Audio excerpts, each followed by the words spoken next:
Dougie Fresh, Will Lowery. This week's episode, Beyond the Fairway, man. We back again this week. Everybody's getting ready for the FedEx Cup. You already know who's coming in here. No, you don't. It's Billy Horschel. Go stop by here. Go Beyond the Fairway with me and Will Lowery. Will, what's going on? Man, same old, same old. Got some golf in this week and a week off. What all did you do anyway? Because I don't want to complain just yet. Let me hear how your week first. Let me be. You know what? I watched all the golf. I watched everything that was on TV. I think I watched 8 of the 9 matches that they played in the USAM. I watched the Wyndham Championship. I watched the Women's Scottish. So I was like this. You was all in. Week. Did you play golf? Did you play golf at all? You know what, man? I got to go out to the course and putt for like 45 minutes. That was it. I know it's disappointing. I got a tournament coming up, Will, so I'm trying to get ready, trying to do my job, this job, get ready for a championship, be a dad, be a husband. It's a lot going on right now in my life, but I'm trying. We're going to make something happen. 45 minutes. Okay. Good luck next week. Good luck. Appreciate that. I played golf this week, man. You know what, Dougie? This is strictly to my people. This is my people. Whose people? Black Who folks. Your people. Okay, Black folks. We late at this tea time, bro. I played 3 days in a row, and we just be late, like for no reason. We just be late. Like tea time is the ball has to be in the air. For example, if your tea time's at 10:34, it has to be in the air at 10:34, not in the parking lot at 10:34. No, not arriving at 10:34. I can't. Okay. Honestly. 3 days I played golf. One of the days I was late. Okay, I can't just put it out there to somebody else. But the other 2 times had nothing to do with me. Okay. All right, I'm just getting tired of it, man. I mean, that's a disclaimer that's a PSA for my people. We just gotta get on time, man. Damn. Well, speaking of your people, I read some news last week that you read about my I got people? pretty excited. I read some news that I was excited about, man. J.R. Smith gonna enroll. Actually, he has enrolled for classes at North Carolina A&T. You know, white folks say NCAT. I don't know what school that is. I went to HBCU. I went to FAMU, and it's FAMU, Florida A&M. All right, it's North Carolina A&T. So JR's enrolled, and you know he's waiting on an NCAA ruling to allow him to play on the men's golf team there as an Aggie, Will. And you know, a lot of people, they might not be feeling JR trying to come in and play some golf. You know what I'm saying? They might think he's taking the spot away from somebody. But what's your thoughts, man? I don't think it's taking the spot, Doug. I mean, I don't think it's taking the spot. Okay. I mean, I love JR. We cool. You know, we have, you know, decent conversations on Instagram. You know, I'm worried about, Doug, you hear what I'm worried about. Let me in just a touch. Let me figuratively take my hat off for this a little bit. Or is it literally? One of them. Did you say figuratively? Okay. Let me literally. I don't know which one I'm talking about. If you literally would mean you would take your hat off. Yeah, like figuratively let me figuratively take my hat off because you know I'm not going to do that. Yeah, we know I'm not going to do that. That sounds a little a little more realistic. Go ahead. All right. So figuratively. So my figuratively take my hat off for a minute. I'm worried about JR in the team presence. We all know JR can walk by a different beat of his own drum in the NBA. From what we heard through multiple highlights, through multiple sports outlets, media outlets, and I'm worried about is JR going to stay late after practice? You know, is he going to show up for 6 a.m. workouts? Is JR going to flex on a team like NCAT team? You guys can stay at Red Roof Inn. I'm going right over here to Ritz-Carlton. Like, is he going to be the team leader? That's what I'm worried about. And can he give his teammates an upgrade into Ritz-Carlton? Is that against NCAA rules? Like, there's a lot of stuff. There's a lot of questions out here that we got to answer. And I'm just hoping JR can really be one of the dopest teammates, because right now this is big news in the golf world, in the golf space. And if this comes out to be like victorious and successful, this might can start a whole revolution. I think the bigger question is JR going to share a room with his teammate on the road for tournaments. That's the one question where I'm like, right. Is he going to share a room? Bunk up? You going to bunk up? Is he going to say you go in the shower first? Like, what is he going to do? I don't know. Do you know? Will, does JR know, in your opinion, your estimation, does JR know what he's trying to do right here? Does he know all the intangibles? Because he's a superstar athlete, one of the most recognizable faces, and one of the most recognizable chest graffitied people you've ever seen, right? He's everywhere you go, you know JR. Is JR going to be able to fit inside the fabric of the team? I don't know. I think he's going to have to fit inside of the fabric of a team because he knows about having a fabric of a team. He knows about being a vital, teammate. He knows all about that. He knows about team atmosphere, team camaraderie. He knows all that. My thing is just because the rules and regulations, can he really get fined? Is A&T going to fine him if he doesn't show up on time? I'm just scared because there's not a lot of boundaries. In the NBA, there's boundaries and there's consequences for you breaking rules. Yeah, NCAA, HBCUs, North Carolina A&T, it's gonna be tough, man. That's the only thing I'm scared of. Is I hear you. That's shout out to my Rattlers though, Rattler Nation. We out here. Absolutely. Well, I'm looking forward to this ruling, and I hope JR does get to play. But JR, where you at? Let's talk about it. Come on in here. Let's go beyond the fairway. Talk about you going to get your degree, trying to play for the team. Will, Kevin Kisner, Will, arguably my favorite golfer, one of them. I always use his name. Gets the W this week there in your state. Sedgefield Country Club Wyndham Championship 6-way playoff. Did you see Kevin coming through this week, Will? Man, Greensboro's on the map because Sedgefield is probably 10 minutes away from North Carolina A&T. Greensboro's just on. This is a Greensboro Beyond the Fairway episode. Kevin Kisner, I'm proud about Kevin Kisner because he just snapped a 0 for 5 playoff appearance by coming victorious in a 6-man playoff, which is solid. 6-man. It could have been 7. I don't know if you saw the Russell Henley. No, CT Pan wasn't there, so it wasn't going to be a 7-way playoff. Well, Russell Henley missed had a three-putt bogey on the final hole. He could have had a 7-man playoff. But I'm glad about Kevin Kisner. Kevin Kisner knows the courses that he has the opportunity to play in.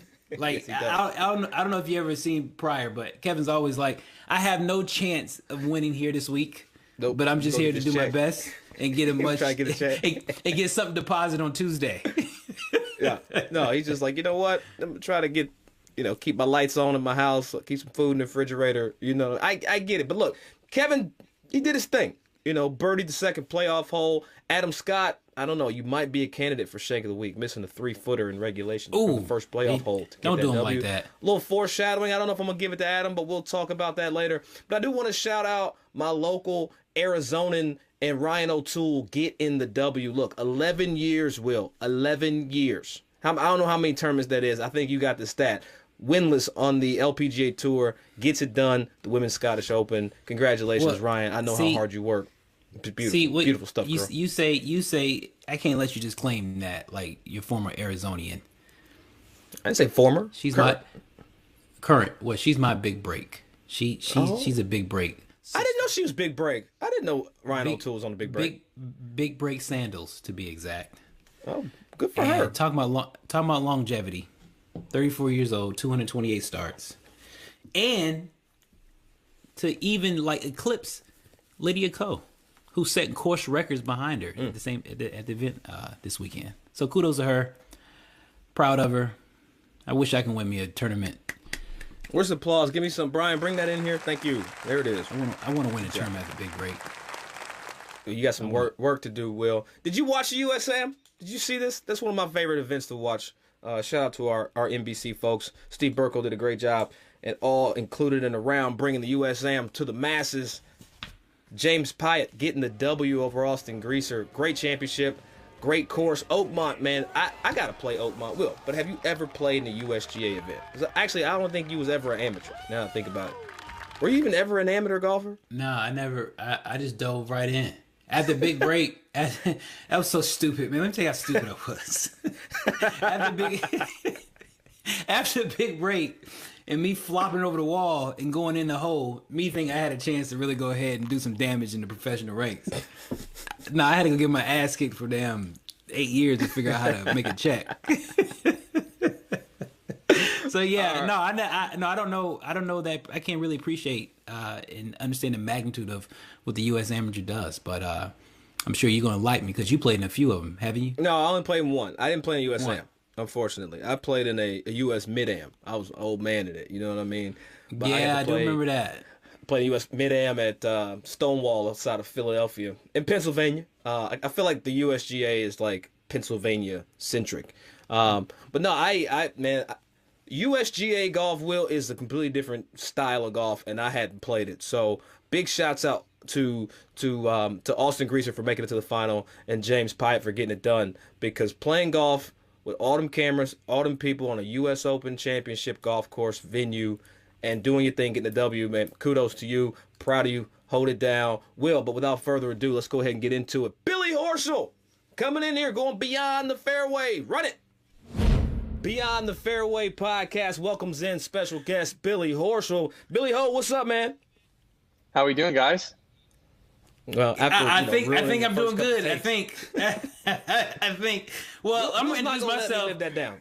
Hey, Billy, my name that down. How you doing today, Will? You doing good? Thank you. My name is Will Lowery. I like long walks on the beach. You know, Jacksonville Beach, preferably your hometown. All of that. See, this is what I get. That's what I get for not being on my game today. I made a bogey out the first hole, man. Yeah. Billy, where you at, man? You at the house? You traveling? I know you got events coming up. We got playoffs starting. Where you at? Yeah, I'm back home in Ponte Vedra for this week, and then head up to New Jersey Monday morning to get ready for get the playoffs started. So, is there anything? I mean, hey, that sounds like a typical question, but I really want to know, since we're in the playoff, genre now. What are you working on right now? Is there anything you're doing different from regular season to playoffs, or are you just going to try to maintain stability? Yeah, I mean, I don't think anything changes. I think it's always trying to get better day in and day out, and thankfully my game is in a really good spot, so I don't have to grind very hard right now, especially seeing it's like 95 degrees outside, 105 heat index. So it makes it a little bit easier in the practice, and so I can have a little bit more in the tank come tournament time. But really just sort of trying to tweak a little bit, things to just tighten them up. Maybe the golf swing needs to be just a little bit tighter. Iron play just needs to be a little bit better. And then I'm putting really good right now, but I'm not making anything. So I'm trying not to become too much a perfectionist, which it's a tendency of mine, and just sort of just continue to try and, roll the ball well, see my line up well, just sort of fundamentals. I don't get too far off. What do you mean by iron play? So look, we know there's data everywhere in the game, shot link, etc. Like, what do you look at to, like, you say you need to improve your iron play, but what's telling you that your iron play is off? So we look at two things. I've got a stats guy that I've been working with for 7-8 years now. His name's Mark Horings. Worked with Brant Snedeker first, and then I came on board. But we look at strokes gained approach, which is actually a really good metric out on the PGA Tour. And then the other thing too is we're looking at yardages, maybe from 150, 175, 175, 200, what our average distance from the hole is. And so we compare it week in and week out to everyone else who played that week. And it just shows me that my iron play hasn't really been good this year. A little bit, it's been the equipment. I switched to some different irons in May. It's made a massive advantage or a massive help in the sense of distance control. I'm not getting some random yardages that fly too far. So distance control, it's been really good. Now, so that wasn't. Hold on, Billy. So that wasn't a swing technique thing. That was the equipment. Yeah. So my mid irons weren't spinning enough, and so whenever I hit like a 3/4 shot, if I want to hit my 7-iron goes 180. If I want to hit it 170. And I would feel like, hey, I hit that close to 170. I would hit maybe a ball that went 182. You're like, where's that ball coming? Like, that's going further than my full one. Mm-hmm. So we just need to get more spin. So we switched to some different irons that have allowed my spin to be more consistent on average. And then from there, the technique part of it, seeing that my distance control is now, hey, if I hit this, or I feel like I make a 175 swing, I feel like I hit it 175. It's going within that little 2-3 yard window that we're looking for. Now it's more or less just a strike. I have a tendency right now, I guess if I'm working on anything in my swing, the tendency is the club gets a little bit behind me. on the downswing, which causes a little sort of wipey miss to the right, comes out, weak and to the right. So that hurts your iron game. When you're trying to hit it to 15, 20 feet and you have a couple bad ones like that around, it really hurts your iron game and hurts your chance of giving yourself a makeable birdie putt on average. So that's all we're trying to do, just get a little bit tighter with the swing, get the club a little bit more back in front of me so the strike into the ball is more consistent on average. See, Will, that's how I know I didn't have a chance in hell to make it, like when I tried to play. You listen to Billy talk about spin rates and flat shots and spinny wipes. It's like, I didn't have shot link. I had a notebook and nothing else. That was it. Well, another thing you had in common with, you guys may have in common is, Billy, I'm just going from observation, and I'm also stating because I know Doug. Doug was a hothead coming up in playing. So Billy, strictly observation. You were a hothead too. You was. One time we passed each other in the locker room. Well, not locker room, not because I played, but I was back there in the clubhouse. I was about to say something, but I was scared, bro. Like I was scared to say something to you. I was like, man, I don't know if I've ever been beat up by a PGA Tour player. I've been beat up, but not by a PGA Tour player. So I want to talk about. It seems like you have the whole gamut from the equipment standpoint of getting dialed in. But how did you kind of manage the emotional part of Billy Horschel around the golf course? Yeah, I think sometimes I may get a little bit bad rap, and some of it's due to my own part in sense of, I've always been a little bit run hot. I'm a perfectionist by heart, and I want to be great. And when I'm not able to perform at the level I want, I get upset. And more or less, it's when I'm not on a shot. I'm okay if I hit a bad shot. Like, I understand bad shots happen.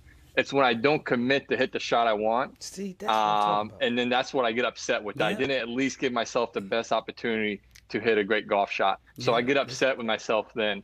But I think as I've gotten older, as I've gotten more mature, I've understood, there's times you don't really need to get upset and beat yourself up too much. And I think, some people see me maybe walk around. They think that I'm an intense guy. I really am, but I can also be a fun guy to hang out with and chit chat. So sometimes if I'm not talking and showing expression, people think I'm just so focused and lasered in that, hey, I don't want to talk to this guy. Like, this guy could, Billy, beat me up. But I guarantee you, I would not beat you up. Billy, I thought you it would be another win in the win column for Will Lowery in the contest, so. Billy, I thought you were about to beat my ass. I swear I wasn't gonna say anything. I saw Billy coming off the 18th at the Honda like 3 years ago, and he had this like, don't fuck with me face on, right? And I was just, here comes the beep. I know, Brian, I cussed, but no, it's like I've seen that Billy Horschel style. But Billy, when we talk about growing up, maturing, becoming a man, tell me a little bit how being a father, being a husband has played into maybe some tranquility on the golf course for you.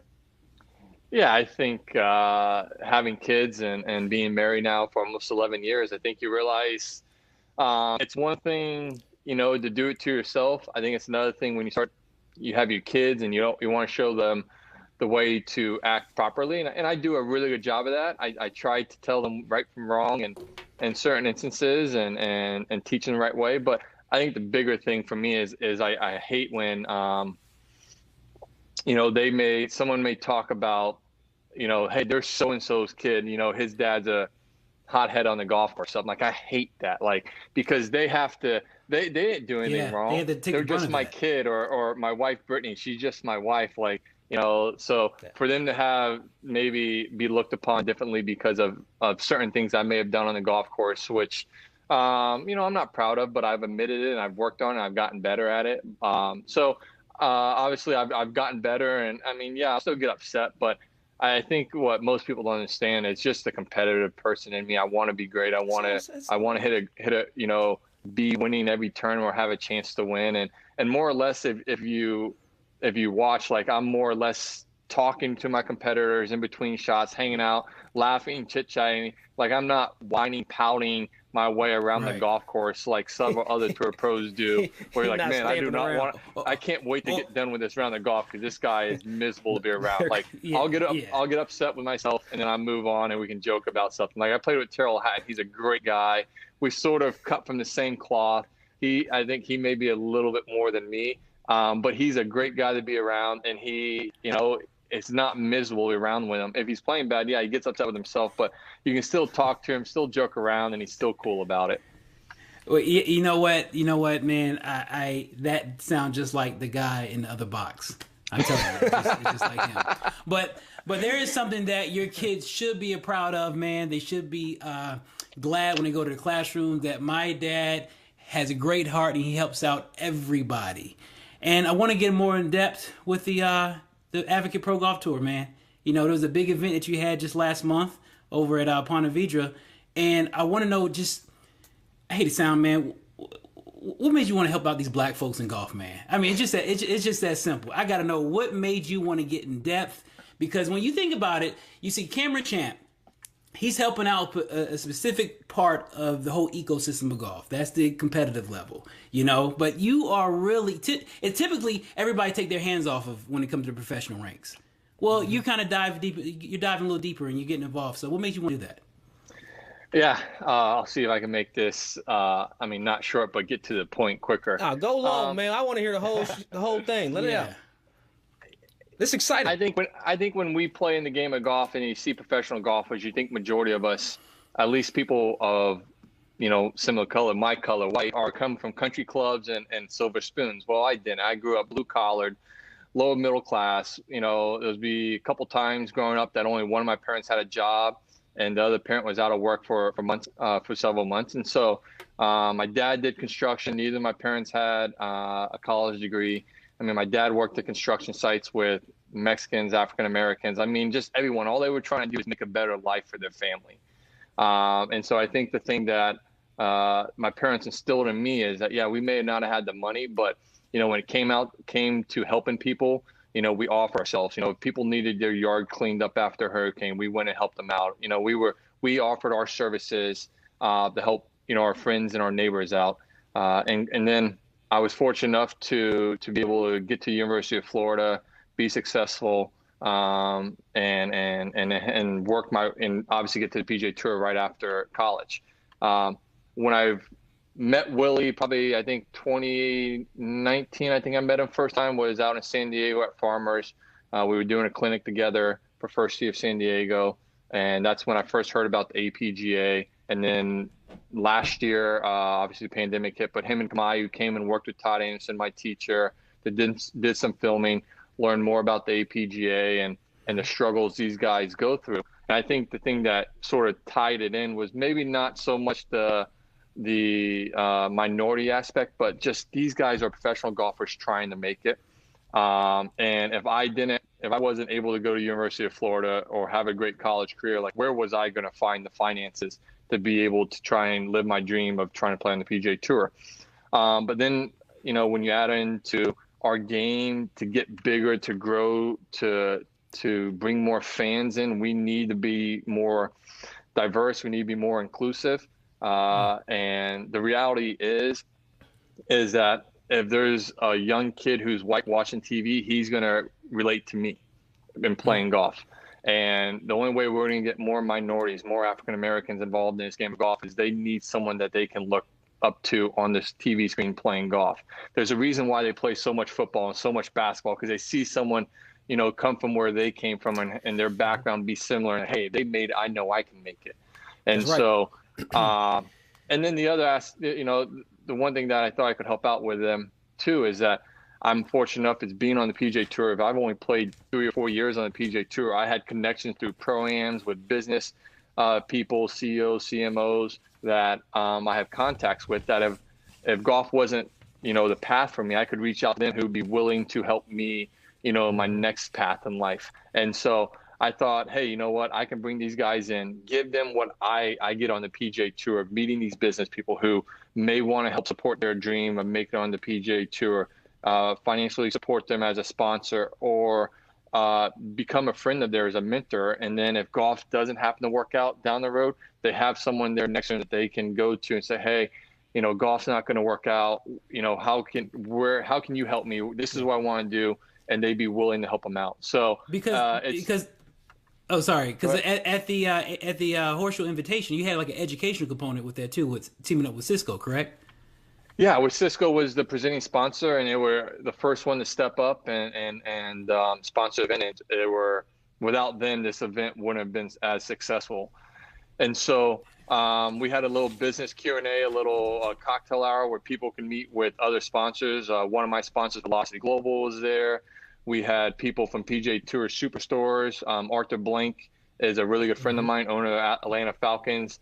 He owns PGA Tour Superstores. They donated, a gift card to use for the kids at PGA Tour Superstores, and then they came in. So just a lot of mingling. And from that, I know several players have got sponsorship deals. They've got several of these companies I brought in are now going to support the APGA Tour with tournaments or other finances. So it was a very successful first year of this event, and I'm very excited about the future of this event. We're going to make it bigger. The goal we had $80,000 purse this year. My goal was 100. We came up just a little short.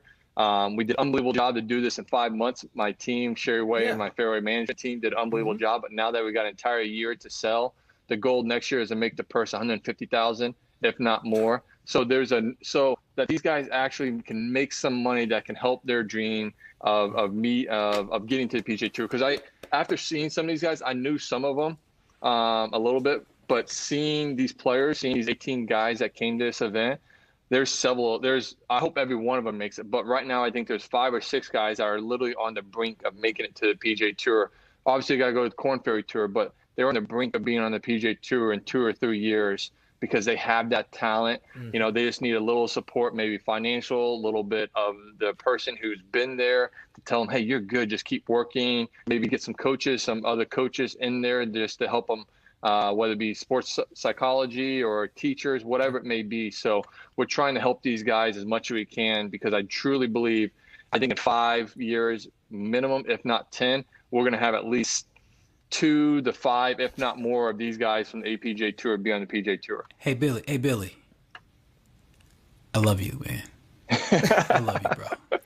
Like, I love you, man. Billy, did you have any not pushback, that's too strong a word. Do you have any people ask you kind of like, what the hell are you doing? Or was everybody kind of just jumping in to kind of help this effort? Because I feel like this could have been done before, but you're pioneer in partnering with the diversity effort in golf, and you put your own money up where a lot of people could have done it by now. They haven't, Billy. So any other conversations you've had about this effort? I'm just curious. That's me, being inquisitive. No, I haven't had any players talk about. I mean, some players last week knew about and they asked me about it and said, I heard you had a great event. I think some of the sponsors were making, when they were initially interested in sponsoring the event, they wanted to make sure why I was doing this, what was the reason truly behind it, and that it wasn't just to have my name out there and look like I'm doing something really good for the community. No, it's beyond that. Like, I don't care about the recognition. If the people that know me, like, I'm not like, hey, I should get recognized more for this. No, I want these guys to get recognized for this. Like, this is a big thing. This is what, growing up, that was instilled in my parents of giving back. And now I'm in a financial situation that I can give back. And as you mentioned, there was a big portion of the funds for this event did come from me. But that I didn't want kudos to you for that. And we appreciate that. That's huge. Hey, that's really big. I didn't want that to be out there that I wanted people to know that I supported this event and have my name on it, and then that yes, there was a financial component from me as well, but I didn't want that to be the story. I wanted the sponsors and the players to be the main thing that were the headlines, and that's what it was, and I'm very excited about that. But man, I stand by the statement. I truly think diversity in its truest form is the ability for people to go into underrepresented situations, environments, to learn. And that's what the hell you're doing. That's what you did. You put your money where your mouth is, and I really appreciate that. And it's big too, Will, because people need to understand, like when people are investing in stocks and they're investing in different entities, that shows the other person or the total effort that it has value. And that's why I wanted to make sure people understood, Billy, from my vantage point. You put your own money up for some of these guys to play for, not because you wanted the flowers or the roses, the credit for it. You wanted to say this matters. This effort matters. And you know what? I'm going to put up for it. Sorry to cut you off, Will. I just want to make sure I say that because Billy, that's dope. That's dope as hell, man. Like, really, I appreciate I got chills, man. You know what? And I think there's so many good things going in this game. I think First Tee's done a really good job. I think people are trying to figure out, how do we take, the success of the First Tee and correlate that to more African Americans, more minorities on the PGA Tour.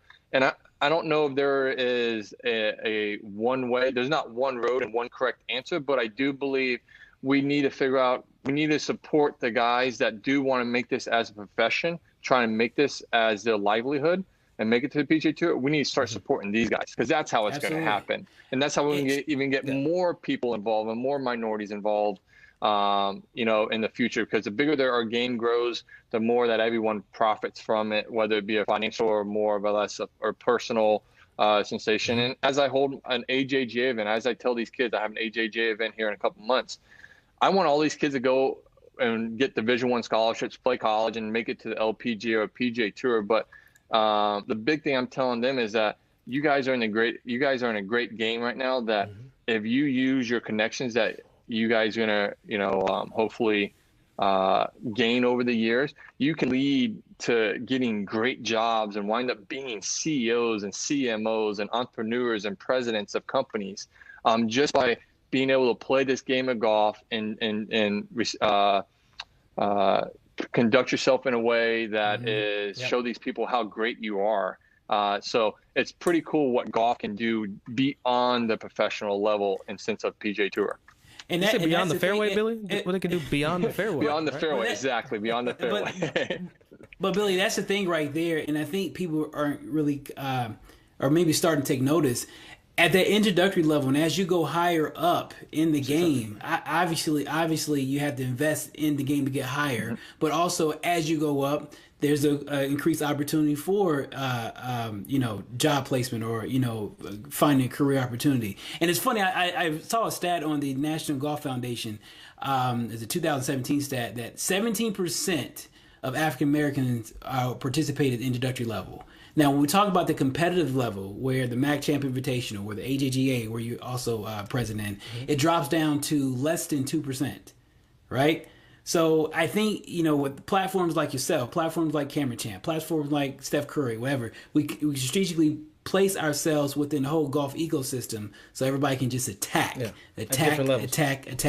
So kudos to you again, man. Yeah. And I got chills. I'm about to cry. So let me stop. And you know what? I think there's a lot of people that want to help out at that higher level, at that more competitive level. And there's a lot of companies that I've talked to, and a lot of people in the business world that I've talked to, they just don't know about all these, the APGA Tour and these other tours and the struggles that some of these guys make. And so I think they're, and it's understandable. Like, I didn't know about the APGA Tour until 2 years ago, and it's been around since 2008. So it's, just opening eyes, making people more aware of things. And these people want to help out. They want to see more diversity in the game of golf. They want to see, they want to be there and help see someone fulfill their dreams. So you're going to see more of this for sure in the next 5 years. And like I said already, and I've said it many times, I'm going to say it many times going forward.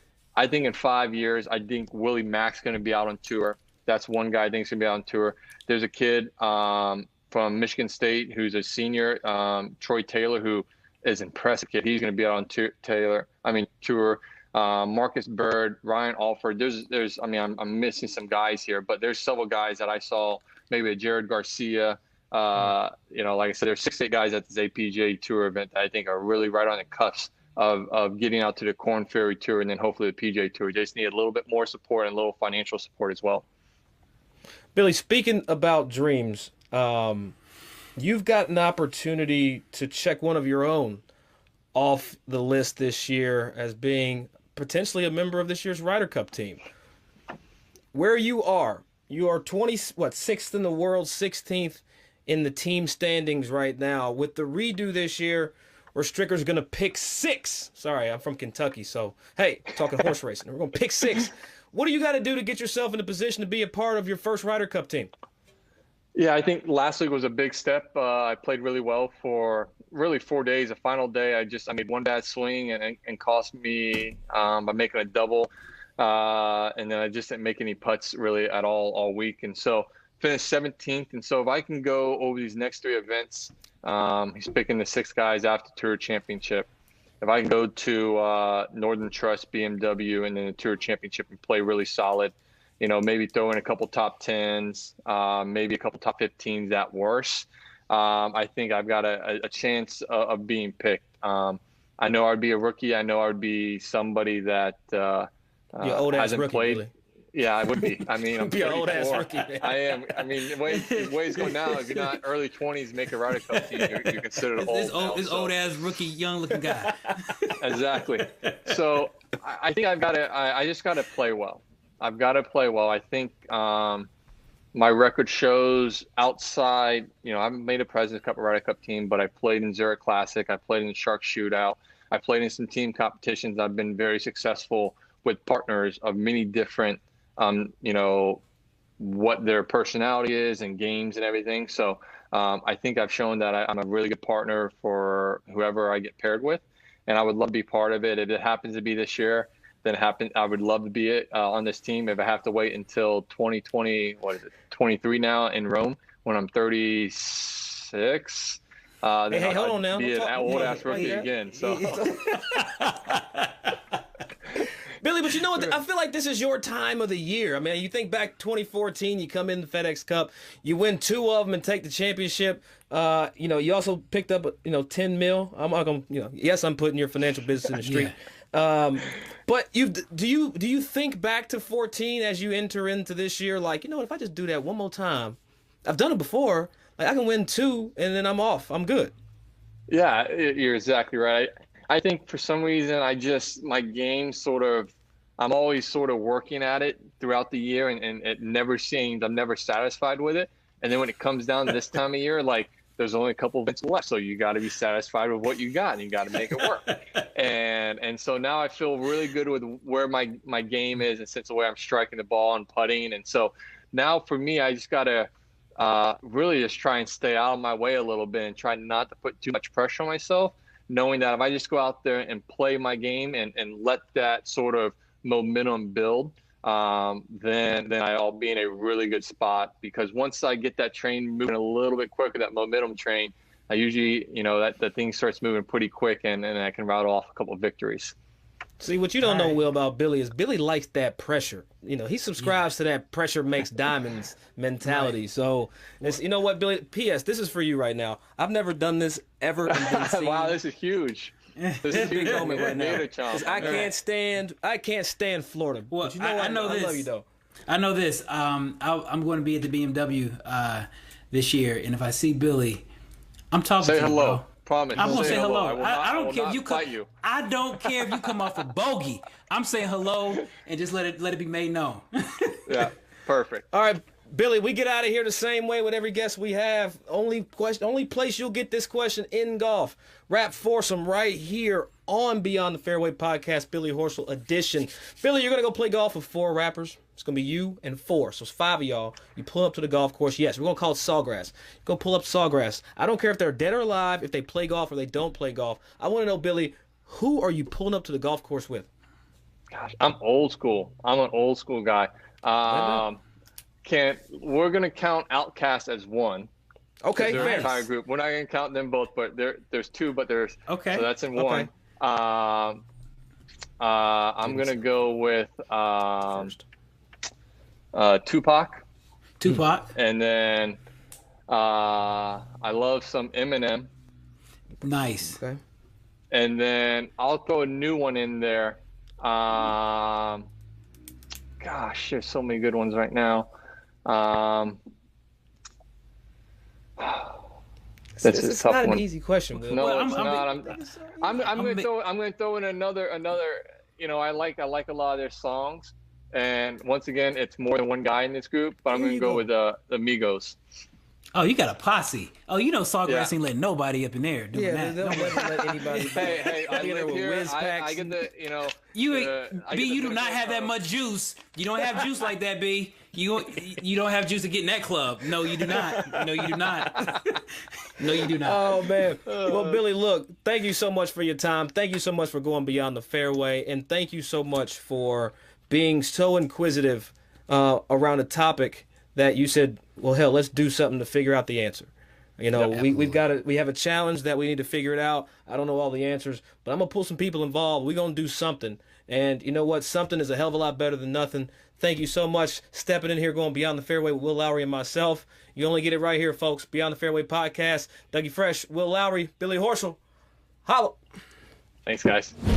Shout out to Billy Horschel coming in here, going beyond the fairway with Will and me right here, NBC Golf Channel. Will, I don't appreciate one thing. I'm going to say this and just make sure I get this out. I don't appreciate you calling me a hothead and then trying to like put it on Billy. Like you called me out so you could like soften. Billy was a hothead. Let's get it out in the open. You have to call me out, Will. I don't appreciate it. Man, birds of a feather flock together. Both of y'all probably get along very well on a golf course. I seen you cuss me out on some stuff I ain't do. After you bogey, you cuss me out, which always baffled me. And then erroneous. Billy looked like he might about to cuss me. Billy looked like he was gonna cuss me out for saying hello last time I saw him at a tournament. So yeah, man, y'all hotheads need to go somewhere. You got me being late and you being a hothead. Ha ha ha. But Billy, thank you so much. Thank you so much for what you're doing to grow this game. What I appreciate, Will, is someone that sees something and rather than do nothing, they figure out the something that they can do to push the game, the culture, and to push us as a nation forward. So, Billy, putting the team together, shout out to Sherry Way, Fairway Management, for assisting Billy. Shout out to Kim Bentley and the APGA Tour for, coming together to really raise the sights of diversity and inclusion within our game, man. It's special, Will. Yeah, I mean, absolutely special. I mean, especially when you kind of leading the charge. Now, is this in the category? And I don't want to get messy, Doug, but you get messy often. It's okay. Is this in a category of leading the charge? Because this is pretty much first that I know of a PGA Tour player that's really making a significant change on the professional side of golf. There's a lot of people doing it in the amateur side, with the junior golf, junior tournaments and all that stuff. But on the professional side, this is leading the way. I don't know. I don't know if this is. I don't know if this kind of constitutes, the guy that's setting the standard. Is he setting the standard, Doug? I think as it relates to pushing forward the envelope in the professional golf game amongst minorities, I don't even like using the word minorities anymore. People of color. No, minorities. I think Billy jumped in with both feet. I mean, dare I say this, Will? In my opinion, from my vantage point in my seat, I feel like Billy Horschel's done more for the professional people of color than Tiger Woods. But Billy put cash up. Hold on, whoa, rewind. Do we have a rewind? Did you say Tiger Woods? I feel like Billy Horschel's done more for the professional people of color than Tiger Woods. I said Tiger Woods. I said Billy has done more by hosting the Billy Horschel Invitational than Tiger Woods has done to advance. Doug, Tiger Woods is helping people out in California at his Tiger Woods Center. Is STEM Science Juniors, junior golfers. Yep, he is. I said specifically helping people of color playing golf professionally. I didn't say Tiger ain't helping folks. I did not say that. I said Billy Horschel has done more to help out black and brown professional golfers than Tiger Woods. I want to argue. Make sure we get that clear. Let's get that clear. I want to argue against you, but I can't say nothing. Okay, when's the last time Tiger hosted an event and put his own cheese up for guys to come out and play for him? I'll wait. Hey, Brian, can we get some Jeopardy music right here? Go ahead. I'm going to wait for Will to get this out. Go ahead. He has tweeted good luck to Willie Mack one time. Fact. He has let Willie Mack play in the Genesis Invitational. How about that one? Okay. All right. I'll give you one. I'll give you one. How about that one? Okay. Give me another example. Go ahead. Keep going.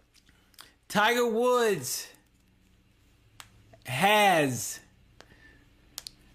I'll wait. Anyway, Okay, on to the next subject. We want Tiger. Look, Tiger, we want you to get better soon so you can follow Billy Horschel's footsteps, especially as we lead up into the FedEx Cup. I mean, look, Billy has won the championship before. This is the time of year that he does turn up a little bit, Will. So shout out to Billy Horschel. Hope you finish the season strong. But, Will, it's that time. It is that time.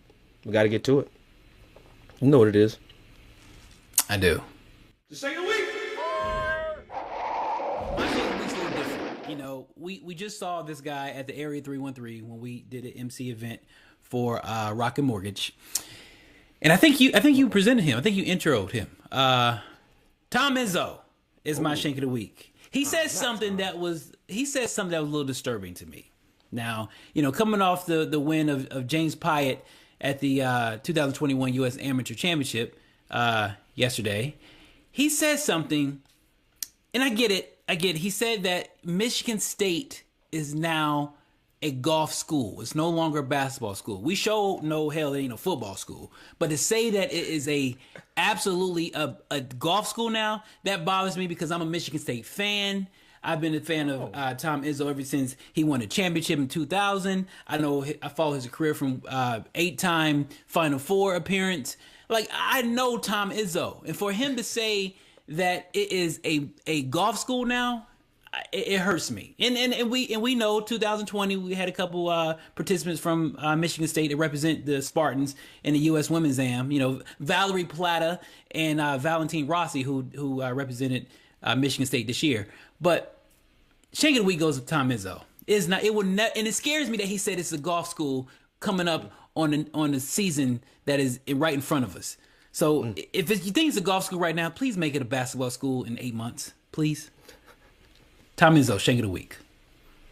Well, I'm going outside of golf for my Shank of the Week because I read something that really, really bothered me, and I think maybe we can post it up. If not, I'll just read it. An anti-vax nurse in Germany injected 8,600 people with a saline solution versus the COVID vaccine. Can you imagine? I'm trying to get my COVID. I'm trying to be safe. People getting injections of saline solution, going out into the world, gallivanting, thinking that they got that coverage, and they're catching COVID. Like, what the hell? This nameless, she's nameless, and yes, it may be allegedly, but everybody ran it. Fox News ran it, so we know it's true, Will. We know it's true. Anti-vax nurse injects 8,600 people with saline instead of the COVID vaccine. You know what? I don't know your name, nurse lady, ma'am, but this week, Shank of the Week's going to you. Dang. It's not a good look, man. I'm trying to get covered. I'm trying to protect myself from getting COVID. No. This lady decided, I'm going to give y'all some placebo shots. Anyway. It's cold-blooded, man. Cold-blooded. Hey, as always, thank you so much for tuning in Beyond Fairway. Hey, I got the dread-headed wonder always by my side. Listen, follow, subscribe. You know where we at. Beyond the Fairway podcast. Instagram. Hit us up. Let us know what you're thinking. You know what? We'll be back next week with, I don't know, let's find JR. Matter of fact, let me go find JR. I'm gonna go find him right now. You know, he's a You go find him, Doug. You go find him, boy. Go find him. Yeah, and when he died you and tell you to email him because you can't get his number, you let me know, and I'll just call him. Little sucker.